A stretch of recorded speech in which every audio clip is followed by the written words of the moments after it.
and I'm saying this live. If you want to learn the truth about Islam, Christianity, and Judaism, come at me and I will give you private lessons. The things that I have to teach cannot be put on YouTube because you could get in trouble. People don't understand this religion thing. It's a much more serious, it's big business. And it's like any other business. When you're a whistleblower, you put your life in danger. So it's not just about, oh yeah, it's a great YouTube video, I got some brand new information. It's about, okay, I have the truth now, and it can help me make conscious decisions intergenerationally, which means that I don't have to deal with this sickness, my children don't have to deal with this sickness, nor do they. So generationally, we begin to improve from the slave plantation. But as long as you're dealing with any one of those three religions, Islam, Judaism, Christianity, you're still on the slave, you're on somebody's slave plantation. Right. Somebody's slave plantation, as long as you're dealing with any of those three religions, period. But Ali Muhammad was talking about how certain things in the Quran made clear our manhood. So you telling me we had to wait for the Quran to come into existence before we knew we were men? When we had civilization for tens of thousands of years prior to that? Are you out of your mind? That you would actually stand in front of black people and tell them something like that? And you know, I'm really pissed off that I'm not the one up on that stage right now. Listen, Shakka, I ain't gonna even lie, that's the truth. I knew how powerful and strong you was and knowledgeable you was, but you just deliver it without saying the words. So what you did was magnificent. That's why I said when I seen it, I had to come to you and say, brother, good job you did up there. You know, I have to give it to you when I have to give it to you. And most of us in here that does research and follow, really, we recognized it. You know what I'm saying? Really appreciate it. You know, I can't believe how many people said that to me. I thank you for letting me, I said again, for allowing me to follow it and understand it by watching and learning from you. Wow. So when you get those lessons, I want to be there to be a part of those lessons. I can tell you this much, my birthday just passed, but that was the greatest birthday gift I've had all year. All year long. Just that gratitude and that people were paying attention and watching and actually listening. To me, that means more money than all the money Oprah Winfrey got. That's everything. Because they know you're listening. Because I'm gonna tell you something. I'm gonna tell you a secret. Most people, and this is something, a secret I walk around with every day, and this is something that black people don't know. And so if you take anything away from me, take this away. Okay. Most people truly believe, including Ali Muhammad, most people truly believe that black people are too stupid to ever really discover the truth. They actually believe this. They believe that our brains are hardwired in such a way that we cannot see what has been covered up with a veil of deceit. Because if you really knew the truth about Islam, because even Polight's giving you one-on-one. Yeah, you give me right. Polight's giving you one-on-one. Because I haven't given the rest. But I just told Polight a little while ago, I said, after what I saw there, you come into the house because I'm going to give you the rest. What I didn't give, there was one interview I gave where Sarnetta turned off the camera. Sarnetta's the only person, I remember that, he turned off the camera because I showed him something, he didn't want nobody else to see it. And there's a reason why, because that kind of stuff will get you iced. It's truth like that. When you really see where Islam really comes from, your jaw's going to drop. Right. But I can tell you, Jews wrote the Quran, all that shit. All of it.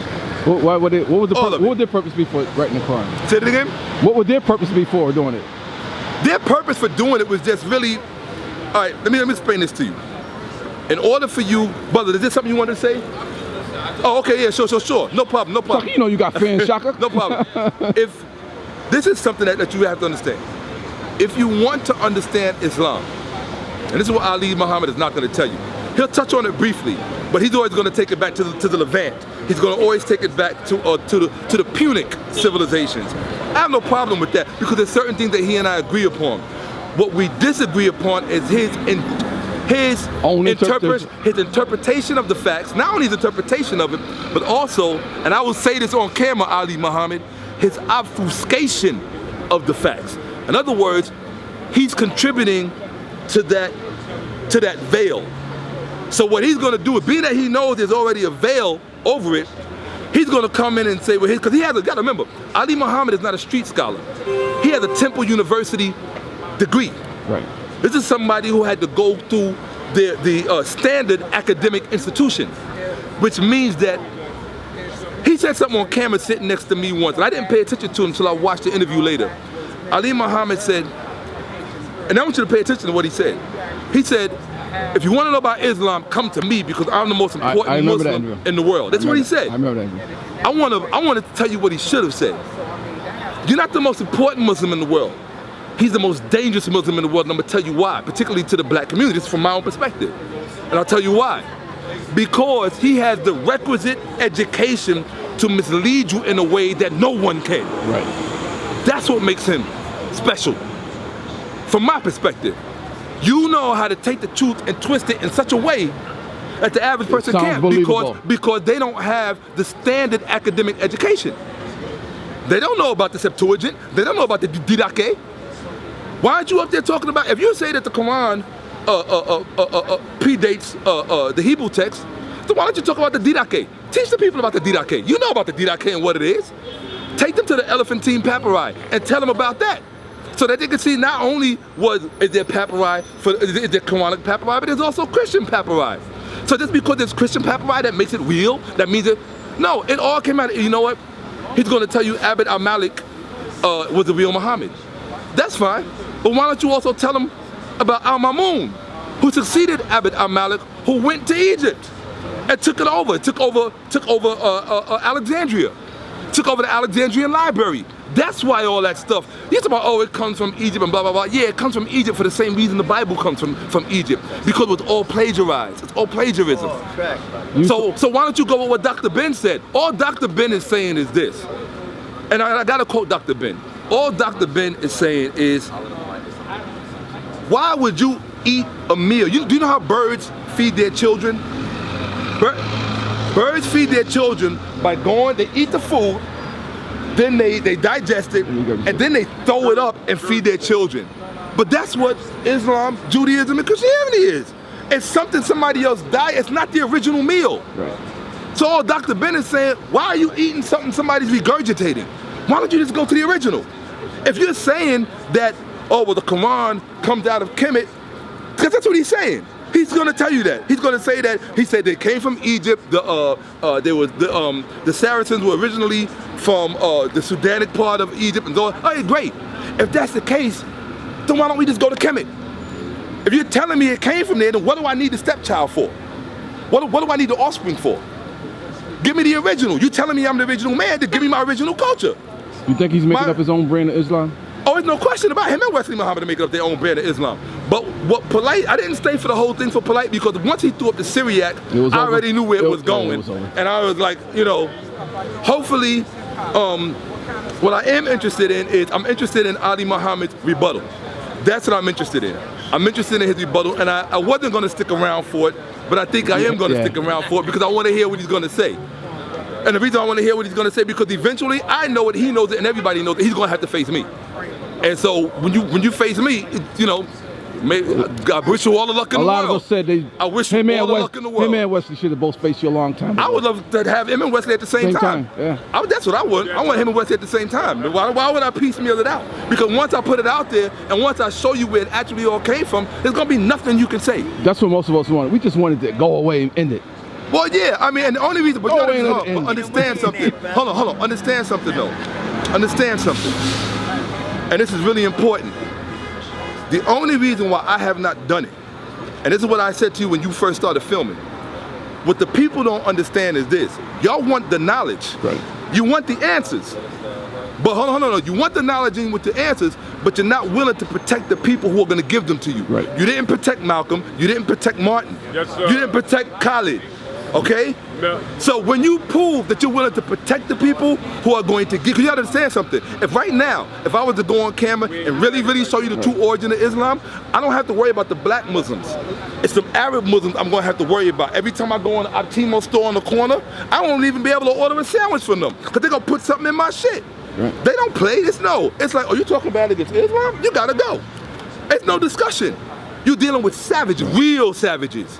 You're dealing with real, true fucking savages. I think the best advice. If you read the paper and you see what they're doing in Iraq right now, to their own people, if you see what they're doing in Iraq, if you see what they're doing in Baghdad, if you see what they're doing, they're lining them up on their knees, boom, boom, boom, boom, boom, and it's on the front of the pages. Why? Simply because, oh, they're doing that simply because you're Christian. Not even because you're speaking bad against it, it's because you're Christian. So these are the kind of people, you gotta remember, it's a sickness. Religion is a sickness. It is sick. It is a sickness, all of them. All of them. And let me give it to you like this so you can really walk away with it. And I want you to appreciate this. So you can understand the difference between religion and spirituality. Understand this. The word religion has two origins, and you have to know those origins. One is Old Latin, and the other one is Old French. One is religare, and the other one is religare. And they both mean the same thing. To bind or to be bound. Right. You know what I heard I said? Right. To bind or to be bound. But what they leave out of the definition is they don't tell you what it is that you're bound to. So I'm going to tell you what it is that you're bound to. What does Islam, Judaism, and Christianity all have in common? They all have one thing in common. One thing. No, they all have a book. You are bound to that book. Gotcha. Now, what's the difference? In ancient Egypt, you were bound to no book. You can't name one book in ancient Egypt that any particular person was bound to. That's the difference. You understand what I'm telling you? I got you. That is the key difference. One is dealing with mind control, the other one is dealing actually with your spirit, with the air that you breathe in, what we call shu, or with the water that comes out of the sky, what we call tefnut, or the earth that we standing on right now that we call geb in ancient Kemet. You understand what I'm saying? Right? In those books, in Judaism, Christianity, and Islam, that's religion, that's religare. You are bound. You are bound to that text. So if you're bound to that text, you are also bound to the arbiters of that text, whoever wrote it. Whoever wrote it. Whoever wrote this Quran, you bound to him. Whoever gave you this, and I can tell you who wrote it. It was all a bunch of Jews. Yeah. All right, it was all a bunch of Jews, straight up in the head. It was Jewish. It was Iraqi Jews. Iraqi Jews. They were Iraqi Jews. I ain't gonna say no more about that, but that's who they were. They were Iraqi Jews. Man, Yeah. black people are bound to a lot of stuff, brother. Oh, that's true talk. That's a small, minute. Religion is a small, minute problem for us. Well, let me say this. Hold on. Well, I would disagree with that, and the reason why I disagree with that is this. My own unique story is really simple. I grew up and I had a mother that went to church. Right. Hold on, I had a mother that went to church. She discarded it later on when she started going to Egypt with Dr. Ben when we were all little, right? But then I had a father that didn't go to church. And I would ask my mother, I used to say, Mommy, how come Daddy doesn't go to church? And she would say, well, because he doesn't believe. And for me, as a kid, I said, okay, I got no problem with that.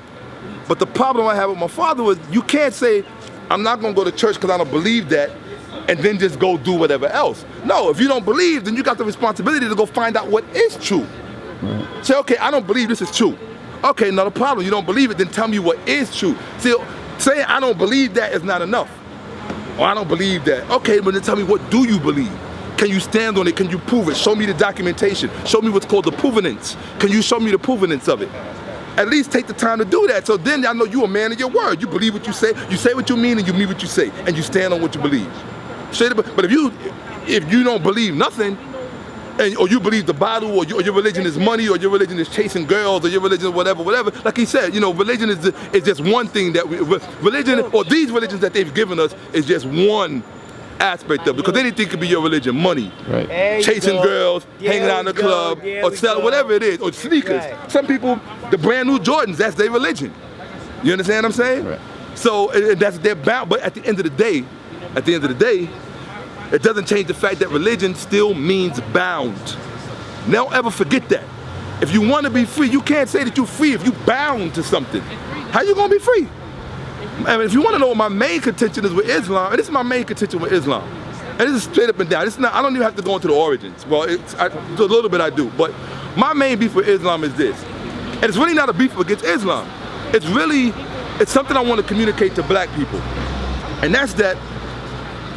When we came off the plantation, there was a contingency of us who said, okay, whatever we were given on that plantation, we are now going to reject it. We know, in other words, give the master back his shit. Take your name back, take your religion back, take your this back, which I think is great, and I applaud. The problem is that when you left Christianity and went to Islam, you didn't come all the way off the plantation. And the reason for that is that all Islam is, and this is straight up and down. The only thing Islam is that it's the original version of Christianity. That's all it is. It's just that it's unrecognizable to people in the West, because the people in the West practice a Christianity that was developed by Rome. This whole thing about the Trinity, the Father, the Son, and the Holy Ghost, that's Roman. So when that comes out of the ecumenical when you say it's councils. the original version Islam of Islam is the original version of Christianity. What it is it's 3rd, 4th, and 5th century Christianity. In other words, let me say this to you. If you went to an early Christian from the 4th century and you said to that Christian, Jesus Christ is God, they would look at you like you were insane. They would have you put away because that was nowhere in their writings. It was nowhere in their books. You can't find it anywhere. If you read the oldest manuscripts, read the Didache, look at the Elephantine Papyri. Nowhere in those writings do you see anything about Jesus being God. That doesn't come about until after the Council of Ephesus, the Council of Chalcedon, and the Council of Constantine, particularly Ephesus and Chalcedon. Okay, not particularly in that order, but the Council of Ephesus and the Council of Chalcedon.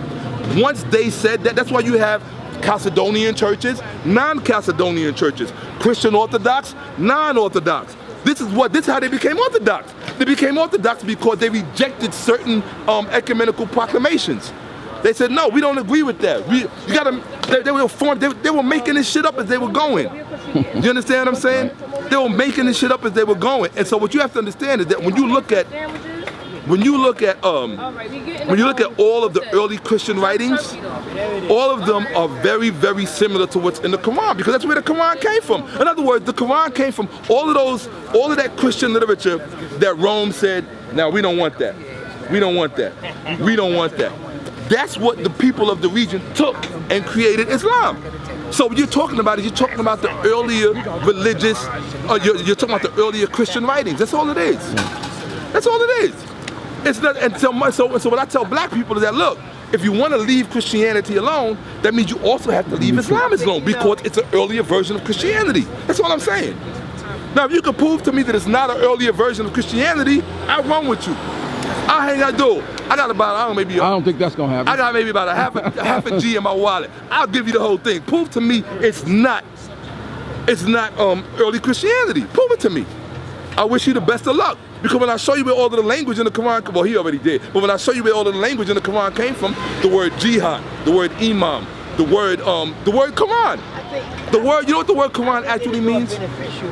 It comes from the Syriac. It means Pentateuchal reader. It means Pentateuchal reader. That could only mean something to you if you know what the Pentateuch is. You know I had that class already with you, right? I didn't know that. You was on YouTube teaching it. Yeah, but you have to know what the Pentateuch is. Oh no, better yet. What's your name again, brother? AHMOSE. AHMOSE.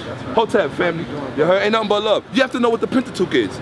The Pentateuch is nothing, well, hold on. You have to know what they tell you what it is. The Pentateuch is, because that's where they get you.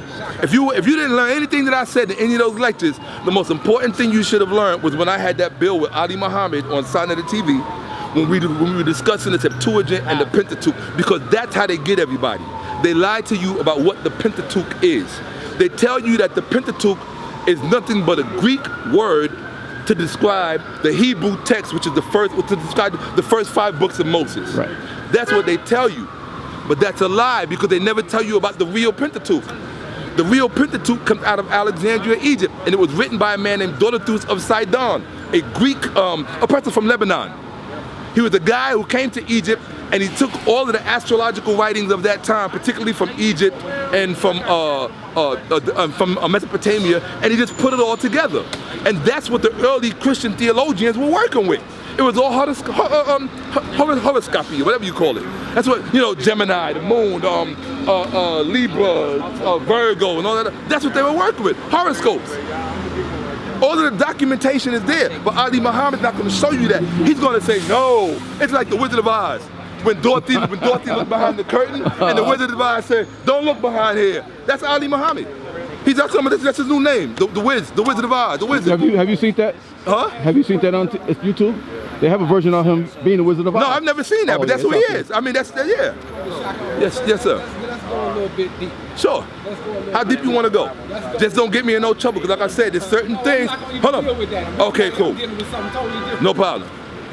First, you gotta put them shirts on camera, because my man got some beautiful shirts. Yes, Show these shirts. Yes, sir. Yes, Show these shirts. My man, hey, bro, turn around. Let me see that shirt you wearing. I love it. He gonna make me one next week. Let him see that. See that? That's my brother right here. Tell him your name. Aya. Aya. That's brother Aya. One of the most beautiful brothers I've ever known through my life. And he gonna make me one of those. I want that watch. Just gonna be on the intro. Just like that. All right, that's what's up. What you want to know about? Let's go to back in ancient Kemet, how show our people how the mixed breeds help the white man to tell lies to ancient Kemet. Well, look. Hold on. Okay. Ancient Cometian civilization was white civilization, and the race wars that took place that have created the confusion that we see today. Okay, hold on. What that means, hold on. Here's something, this is really important. What black people have to start doing is we got to start to tell the truth about ourselves, and it's not going to always make us feel good. Okay? And so everything about ancient Egypt was not, just beautiful and this, that, and the other. We made a lot of mistakes. And the number one mistake that we made, hold on, I got to say this. I'm going to say it. When you walk around New York and you see black men with white women, and you see all these black athletes with white women, it reminds me of this. Have you ever heard the saying, you're gonna mess around and repeat history, or history always repeats itself? You got the saying wrong. The correct way to say it is, those who are ignorant of history will repeat its mistakes. But the other side of that is, those who know history can repeat the successes, and this is what the white man knows. That's why he studies history. If you go to what do you call it? What's the name of the military institute? The Navy West Point. When you go to West Point, you have to study military history. You have to. Some of the highest paid people in the world are military historians, because that's how they determine how they're going to do certain things. When they go in here, when they go in there and do A, B, C, D, E, F, G. So you have to know history, and this is what I mean. When you see these black men, you notice I didn't say the black woman with white men. And the reason I'm saying that is because that was not our original problem. Our original problem was when the Hyksos came in and they invaded. You're talking about the second millennium BCE. When they came in, 1730 BCE, when the Hyksos came in. And by the way, there was no group of people called the Hyksos. The Hyksos is just a generic term that the ancient Egyptians used to ascribe to foreign rulers. That means it could apply to Libyans, it could apply to Nubians, it could apply to anybody who they considered a foreign ruler. So people need to stop this nonsense about, the Hyksos. No, you're not the Hyksos, because you got a group of people out here now who are claiming that they were the Hyksos. No. That was a generic term that they could apply to anybody that was a foreign ruler. But when the Hyksos, the people who are the Amorites, whatever you want to call them, when they came in, when they got kicked out by AHMOSE, from the man who I get my name from, when they got kicked out by AHMOSE and his brother Kamose, when they got kicked out, they did what most men do. They said, okay, the woman can stay.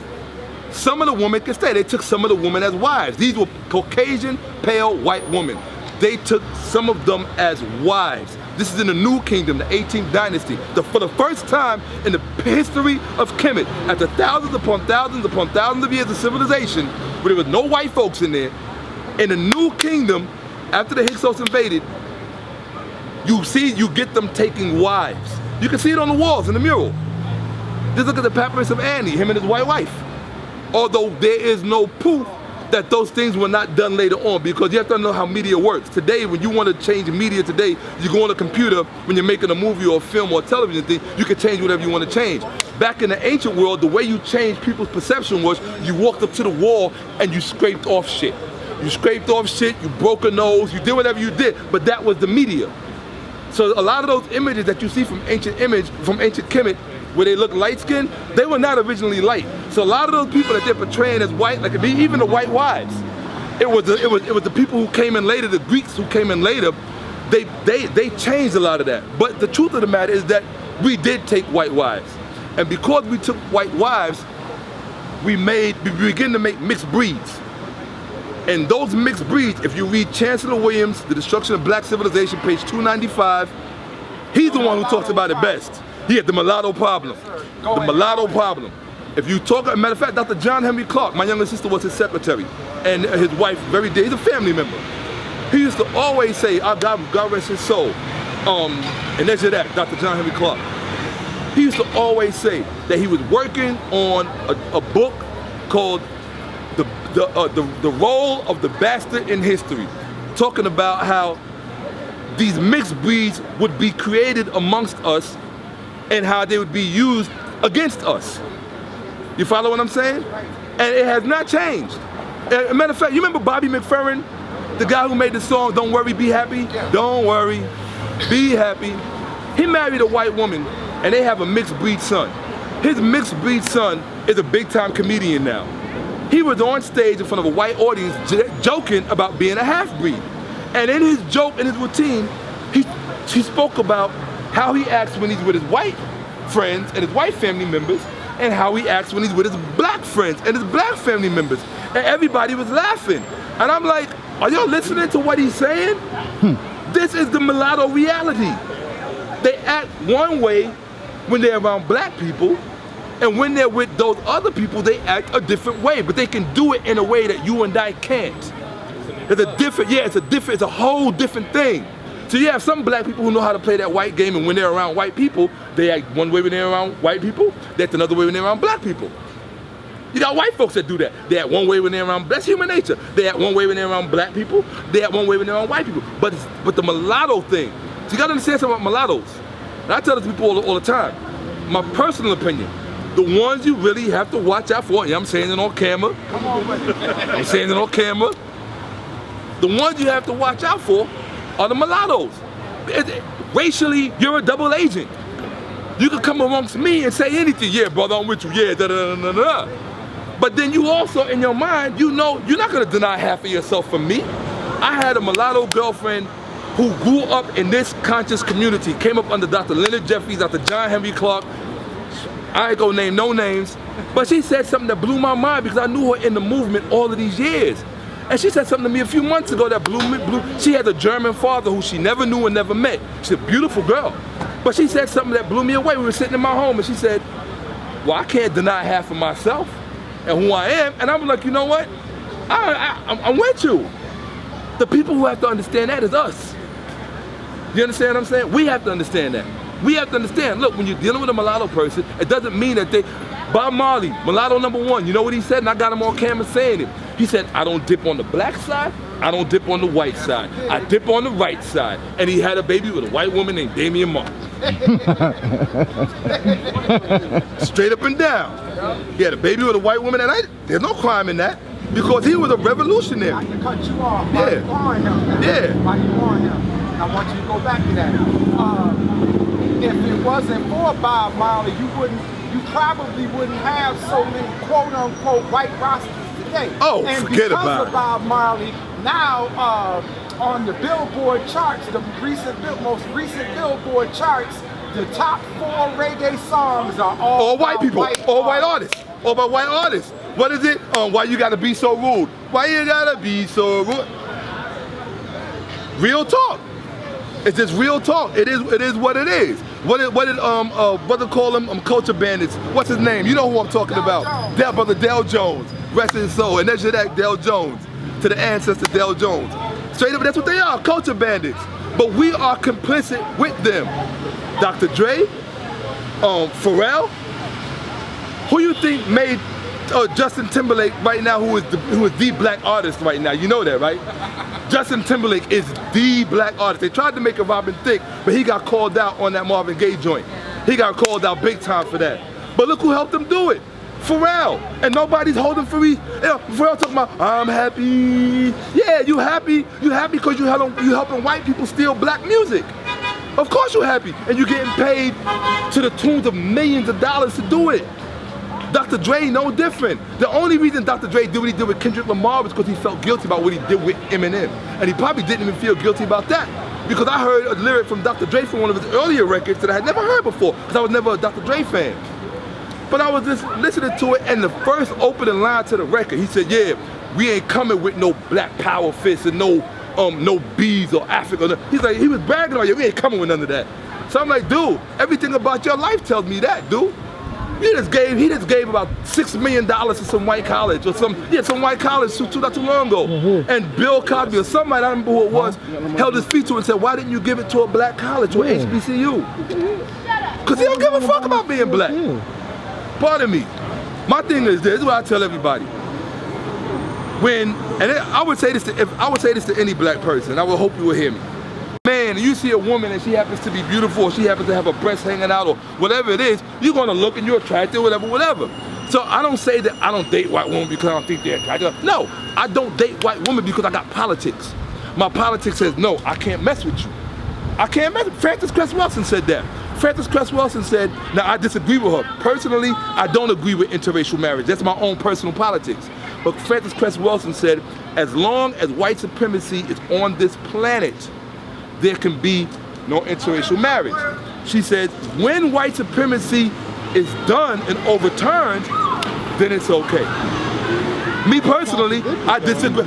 I disagree with that, and I disagree with that because history has taught me that when you create half-breed children, they grow up with they're divided within themselves. You understand what I'm saying? And a house divided amongst itself cannot stand. You understand what I'm saying? And they're in denial about so much. I mean, it's really bad. But there's something else about that particular thing. And this is really important. I'm a landlord, so I was talking to one of my tenants, and I wanted to explain to them what one of the drawbacks was to creating mixed children.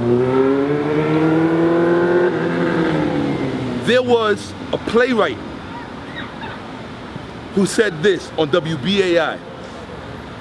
There's a lecture you should get. It's by a man named Myron Fagan. Just remember the name, MYRON FAGN. It's an old lecture. This lecture got to be maybe from the early 70s. But I have a collection of lectures that's like mind-blowing. But in this lecture, he talks about a Broadway play that was produced called, what do they call New York? They call it a melting what? Melting pot. They call it a melting pot. Where did that term come from? The term came from a play that was produced in the early 70s called The Melting Pot. Okay? The Melting Pot was written by a Jewish playwright. And the reason that the guy in the lecture was talking about this was he was talking about the agenda underneath. See, we think when we see a television program, it's just a television program. Or when somebody writes a play, it's just a play. We don't see the politics behind any of this stuff. You understand what I'm saying? The politics behind it was to promote something that Jewish people have always been champions of, and that's race mixing. Jewish people have always been champions of race mixing. Why? Because they themselves define themselves as miscegenated. They're a little bit of this, they're a little bit of that, they're a little bit of this. That's what they are. But here's the danger. Actually the term Semitic is not even a racial term, it's a linguistic term. It has nothing to do with race, right? So you could be Semitic and be 1,000% black. You feel me? Which I had to remind somebody the other day. It was it's like people are beyond stupid, but it's not their fault. There's been a dumbing down process going on for a long time. But this, and I don't want to forget this. I want to say this before I do forget it. The danger in creating mixed people, and this is the agenda behind it. If I'm an African, 1 second. Just give me a second. Come on, Shakka Amose, keep it going. I don't want to I'll forget send it to Baba. I'm gonna send it to you, Baba. I'm gonna send it to you. No, go ahead. I'm impatient. I'm impatient. Go ahead. Oh, but I will say this much because it's connected to it. It's connected to it. I would suggest you go in your wallet and buy this book because they're not telling you about this book. Now I know about it because my mother lives in Africa. My mother's been living in Africa for 10 years. We got 2 homes, 2 farms. Our farm goes from 125th Street to 96th Street. We got acres, right? And we put families to work and all that stuff. She supplies the hotels with all their vegetables and all that other stuff, right? Put all my business on camera, right? So, here's the deal. There's a book out right now. It's called Africa, China's Second Continent. You better get that book because, and hold on, I'm gonna show you how deep it gets. Right now, you literally have 2 million Chinese who got tired of competing with other Chinese people in China because they got billions of people and it's overcrowded. They looked over at Africa, they said all the gold is over there, all the diamonds over there, all the cobalt's over there, all the bauxite's over there, all of the coltan is over there. Boom. Now they didn't go to North Africa. They went to what they call Sub-Saharan Africa. Sub-Saharan. All right, that's what they did. They're in Sub-Saharan Africa right now. They're in Mozambique. They're in Namibia. They're in Nigeria. Oh, Zimbabwe. You talking about setting up shop, but it gets even deeper. They're cultivating because there's always going to be this question of land ownership and inalienable rights because of what Mugabe did. So what they're doing is they're marrying their children into the population. That's what they're doing. In fact, the sons are not allowed to date Asian women. They can only date African women so that they can create the Blasian, the mix, the Tiger Woods. Now you got to be careful with that because what did Tiger Woods say? I'm not black. What did Pharrell say? I'm not black. This half-breed thing is no joke. This half-breed thing is no joke. It is real. Look, I see beautiful half-breed women every day. I love them. For some reason, they love me. I can grab a half-breed girl from a fucking black. A black woman will look at me and go, "You look kind of crazy. I ain't messing with you." Half-breed girl will be like, "What's your name?" So I mean, I can't hate on them. I don't hate on anybody that show me love. Black, white, blue. You show me love, I got love for you. But it doesn't make me stupid. It doesn't mean I can't see what's going on. And what's going on. And I say that to say this. Here is the danger of producing, or not the. Think about it in these terms, because I don't want to be sensationalist. Think about it in terms of assets and deficits. Here is the deficit of creating mixed children. And this is nothing bad about, this is not to say nothing bad about mixed people. They're human beings like everybody else. They have hopes, aspirations, dreams, nightmares, this and the other. I'm not talking about their lack of humanity. I'm not talking about that. I'm talking about looking at things from our interest as a people. You understand what I'm saying? What happens is this. If me, as an African landowner, let's just say I got acres and acres of land in Uganda, because Uganda is no joke. You talking about land? Idi Amin was the greatest black man. People talk about Marcus Garvey. Nah, Idi Amin. That was the man. Idi Amin said on camera, he said, you black people, he said this back in the 70s, he said, you black people in America need to become the president of the White House and take that shit over. He said that. And he talked about Israel like shit because he, remember Sharon, Perez Sharon, the prime minister of Israel? Idi Amin was his right hand. And Idi Amin used to tell them, if you ever try to fuck with me, I will destroy everything about you before you even wake up in the morning. He said, I will bomb you off the face of the earth. Idi Amin said that. Idi Amin said that, had his own Air Force thing going on. Idi Amin was the one that they had to neutralize. It wasn't anybody else. It wasn't even, I love Nkrumah. In my house growing up, Nkrumah was Jesus. In our house growing up, Kwame Nkrumah was Jesus Christ in our house growing up. Yo, sir, right? But here's what you gotta know. Let's just say I got all of this land. Hold on, I'm gonna drop it for you. Here's what you gotta know. Let's just say you, I'm gonna use you, all right? And I'm gonna use you, okay? Let's just say you are a black man and you're a black woman and you own all of this land in Uganda, right? What happens if, say, okay, I'm gonna move you out of the picture, young lady. What happens if you get yourself, I got you. No, I don't want you to be over there. Let's just say us as African Americans. Because do you know what they said about us in Brezhnev's report? The Brzezinski report. You remember the Brzezinski report, the 2000 thing when they said we have to stop African Americans from having any connection to Africans in Africa? That was a part of the whole COINTELPRO thing. That's a documentation. That came out of the White House. They said we have to make sure that African Americans have no relationships with Africans.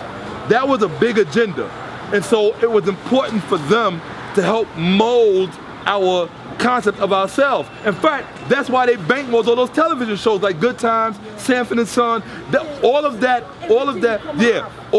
was so that we wouldn't look at ourselves as Africans, but as something distinct other than.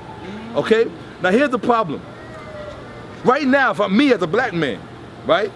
If I watch Roots, like I saw it when it first came out in 1977, and I saw it again. So you woke up the next day thinking, oh, yo, I'm African. That's where I came from. Because prior to that, yeah. You remember that? You remember the day after Roots came out, it was weird the next day. No matter where you went, everything was weird. For white people and for black people, everybody in between, everybody was looking at each other like, because you had a different frame of mind. Now check this out. That made from that point on, and hold on, I just got the perfect one. Cause see, the only reason I'm procrastinating is that when I give it to you, it's gotta hit home. I can't mess around and give it to you before it's right where it needs to be. Now check this out. I lost it as soon as I got it. So then that's okay, I'm just gonna give it to you. Oh, I got it. What made the first free country in Africa in modern times? What was the first free country? No, what was the first free? Nigeria. No. Liberia. No. The first country to come out from under colonialism. Who? Ethiopia. People, come on. Martin Luther King went to the inauguration of this country. No. Ghana, Kwame Nkrumah. Kwame Nkrumah, that was the first one. They were the first one to come out from under the yoke of colonialism. That was the first one to step into the sunshine and say, yo, we black, we on our own, and we got this. That was Ghana, and that was Kwame Nkrumah. Right? Right? Now, hold on. Who influenced Kwame Nkrumah? Who influenced Kwame Nkrumah? Come on, we in Black History 101 now. Who influenced Kwame Nkrumah to go back to Africa and make Ghana a free country? Who was it? Hey, yo, I'm about to take my belt off and start doing Shaka. like Jesus did. Come on, Shaka. Okay. Yo, no, Marcus Garvey. Kwame Nkrumah, stop, yo, Kwame Nkrumah used to walk up and down 125th Street pushing a cart, selling used books. He used to walk up and he used to hang in Marcus Garvey Park. This man was influenced by the writings of Marcus Garvey. He said himself, when he was going to the University of Pennsylvania, he read the philosophies and opinion of Marcus Garvey. And he said that's what gave him the idea to go back to Africa and we could rule ourselves. But wait a minute, but then you gotta stop. Who influenced Marcus Garvey, a Jamaican? Who? Somebody, anybody. Who influenced Marcus Garvey? Who was the one that made Marcus Garvey say, yo, the black man gotta come up and do his thing? Who was it? It's one man. No, this is what freaks me out. This is the part that I don't get, how my people don't know these things. No, you gotta know that this is inexcusable. It's one man, Booker motherfucking T. Washington, and that's that. Booker T. Washington wrote a book called Up From Slavery. Marcus Garvey read that book, so I'm trying to show you something. What I'm showing you is that you got a black man in North America named Booker T. Washington, who influenced a black man in Jamaica named Marcus Garvey, who influenced an African in America named Kwame Nkrumah, who went back to Africa because of what these two guys had done before him, and he freed Africa and got the British out of there. So what did that tell you? What that tells you is what is an old African saying. If you take a fish and you throw it in the ocean, no matter how long it's in that ocean, I'm sorry, if you take a piece of wood from a tree, a branch, if you throw a piece of wood from a tree and you throw it in the ocean, no matter how long that branch is in the ocean, it will never become a fish. Okay? It will never become a fish. So if you take an African and you put him in Jamaica, and if you take an African and you put an African in America, no matter what, they're always going to be Africans. It don't matter how long they're in America, it don't matter how long they're in Jamaica, it's the same thing with that branch. If you take that branch and you throw it in the ocean, it will never be a fish, no matter how long it's in that ocean. That's an old African proverb. So it's the same thing. It's the same thing. If you take an African out of Africa and you put him in Jamaica, you put him in Puerto Rico, you put him in Cuba, it don't matter. It's still African. What's the proof? The proof is that it was a black man in America who influenced a black man in Jamaica, who influenced a black man, African in America to go back to Africa and free it. That's what started the whole independence revolution. Because after Ghana was who? It was the Congo with Patrice Lumumba. After them, it was this one, then it was this one, then it was that one. So it was a domino effect, all because of one man, Booker T. Washington, who was a half-breed, up from slavery. Up from slavery. Now hold on. Now here's what's important. I told you that to tell you this, and this goes back to creating biracial children. They recognize one thing. As long as you are I use the term pure blood. As long as you are pure blood, Like in my family, all my sisters are like yellow. They're like my brother's complexion and this complexion. Everybody, I'm the only one dark. So they used to tease me when I was little and tell me I was adopted. I used to cry. But growing up, I was the one they were always proud of. They would shove me out front to say, look, we African. And they would shove me out front because I was the dark one, right? So I was like, all right, cool. But so I used to turn pure blood. I always look at my brothers and sisters and say, I'm so glad I ain't like them. I'm a pure blood. I'll tell you in a minute. I'm pure blood. But here's the thing. Check it out. Here's the thing. What happens, and this goes back to that play, The Melting Pot, and this is the politics behind it. I'm gonna give it to you right now. What happens when you take, I'm so glad I don't have a recording session today because I would not be able to get one note out. What happens when you take a black person who has inalienable rights to the land where he's from, and he makes a baby with a white woman from Russia or from Germany, right? That child, who 9 times out of 10 is not gonna grow up in Africa, it's gonna grow up in Germany and France or Switzerland or someplace like that. That child no longer has any relationship to the land. The child no longer has any relationship to the land. There's no identification with it. Just by creating that biracial child, you have freed up the land for take. For real. Think about it. You freed up the land. You freed it up. I don't see myself as an African. My mother's German. I'm just saying, hypothetically. If my mother's German and my father's African and I'm going to school in Germany, why would I come to Africa and do A, B, C, D, E, F, G? It